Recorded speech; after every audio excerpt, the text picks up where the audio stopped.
Thanks so much for coming on today, Senator. Welcome back to WNYC. Well, thanks for having me back, Brian. It's an interesting day, interesting times. Indeed. And let me start with some of the interesting things in the news, if you don't mind. Sure. You have an anti-torture amendment to the defense spending bill. It passed the Senate with 90 votes. If the U.S. already has laws banning torture and has signed treaties banning torture, why do we need an additional anti-torture amendment?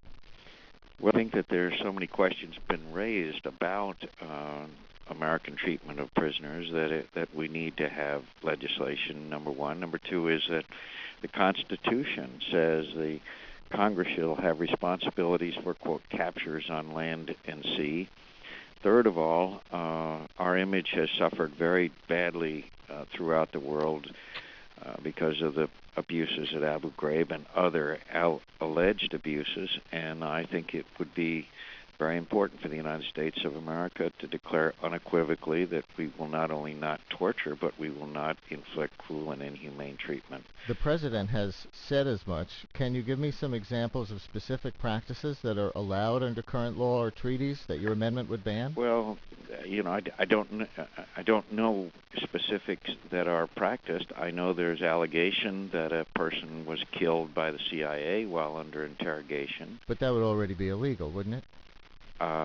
That would be illegal to kill somebody, but they didn't intend to kill him, from what I understand. But that was the interrogation techniques that were used. So I'm just curious if Yeah. you can articulate one or two specific interrogation techniques that are allowed under current law that your measure would ban.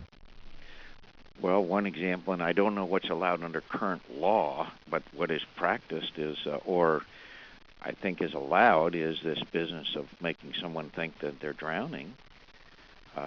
There have been, and that's clearly in violation of the Geneva Conventions. The waterboarding.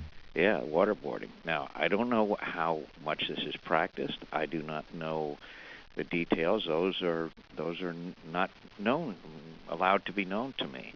I know that we have a tremendous image problem in the world, and for us to be on record saying this can't be practiced, won't be practiced, is something I think is important to assert, as does Colin Powell, as does every other retired and active duty military person that I know. In 90